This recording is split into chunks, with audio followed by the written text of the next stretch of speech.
Selon l'Observatoire de SOS Amitié, les demandes d'appel pour la solitude et les dépressions ont doublé en quelques années. Tu as très certainement déjà vécu cette expérience.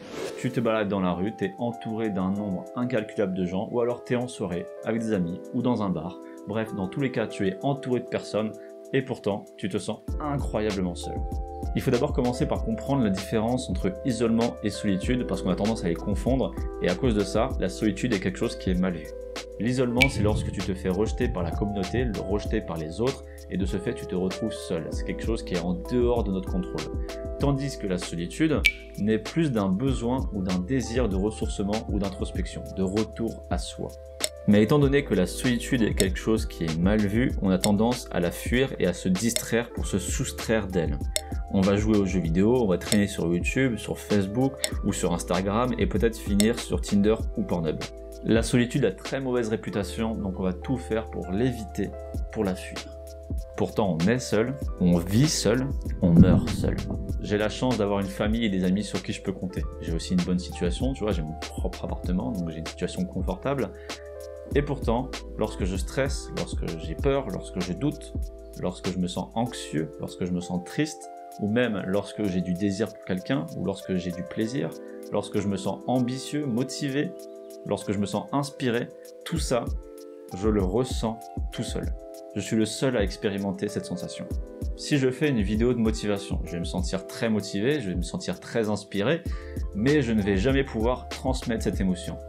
Mon audience pourra ressentir cette émotion, soit parce qu'elles ont un biais empathique de ce que je suis en train de vivre, ou soit parce que j'ai appuyé avec mes mots dans des points spécifiques de leur être qui vont résonner en eux, donc mes mots vont résonner en eux et vont faire naître une émotion.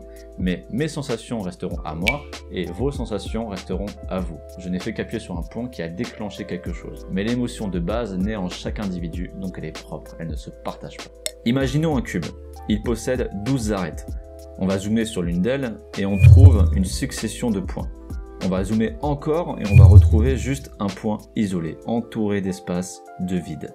Pourtant, ce point, accumulé avec d'autres points, va former une arête, puis un cube, puis une forme encore plus géométrique, et enfin va peut-être construire une immense cathédrale.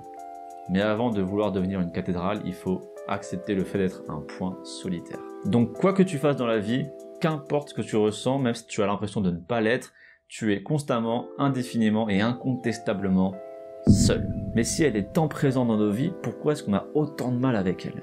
Elle permet surtout de te construire en tant qu'individu. On ne compte plus le nombre de dépressions incalculables qui se finissent par une intense compréhension de soi. Donc oui, la dépression peut faire mal, mais elle te permet de grandir et d'évoluer. Tu peux prendre l'exemple de plein de grandes têtes dans ce monde. Lorsqu'ils étaient dans une phase de création, ils étaient seuls. Ils étaient en train de ressentir, ils étaient en train de rechercher l'inspiration pour pouvoir l'offrir au monde. Ils n'étaient pas à la taverne en train de boire des coups avec des potes. Léonard de Vinci, seul. Rodin, seul. Andy Warhol, seul. Nietzsche, seul. Tolstoï, seul. Beethoven, seul. Spinoza, seul. C'est dans la solitude qu'un homme se construit car il fait face à son propre vide, à sa propre nature. Et c'est dans ce travail introspectif qu'il se cherche, qu'il se trouve, qu'il se comprend et surtout qu'il s'accepte. Je persiste à croire que la plupart des conflits sociaux naissent d'une mauvaise compréhension de soi et surtout d'une pratique quasi inexistante de la solitude. Parce qu'on reproche aux autres nos souffrances internes. Lorsque tu es en colère par exemple, l'émotion vient de toi. Elle est peut-être, provoquée par un élément extérieur, soit, mais si tu étais déjà plus en paix avec tes démons intérieurs, tu n'aurais sûrement pas piqué une crise.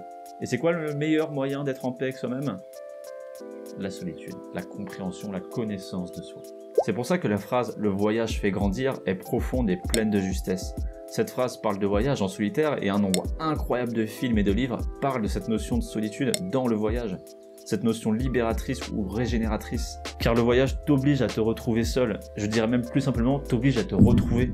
Mais si c'est une bonne chose, pourquoi est-ce que ça fait si mal? Imaginons un couple qui ont un enfant non désiré et qu'ils n'aiment pas. Ils vont le rejeter encore et encore, de manière plus violente à chaque fois, jusqu'à peut-être même le frapper. L'enfant, lui, de son côté, va vouloir attirer leur attention, d'abord avec de l'amour, puis en faisant des bêtises. Mais ça ne change rien, il se fait constamment rejeter. Au fil du temps, l'enfant va voir naître de la rancœur en lui, peut-être de la haine et peut-être même de la vengeance pour ses parents qui n'ont fait que le rejeter, qui l'ont abandonné. La solitude est semblable à l'enfant devant ses parents. Si tu ne fais que l'éviter, que la fuir, que la rejeter, un jour, elle va revenir vers toi, elle va te prendre par le col, te mettre à terre, te frapper pour se venger. Mais à la base, c'est bien toi qui l'as rejeté en premier. Et vu qu'on suit cette règle fondamentale qui dit que tout vient de toi, alors la solitude qui est blessante est en réalité une partie de toi que tu as blessée. Donc pour conclure, je te conseille d'avoir le courage de t'accorder des moments de solitude pour te comprendre, sinon un jour tu risques de faire des burn-out, des dépressions ou ce genre de mauvaises bêtises, juste liées à une mauvaise connaissance de soi. Accepte d'être seul, sinon tu finiras isolé. Et pour finir, je dirais, qu'est-ce que la solitude sinon se chercher dans un silence ?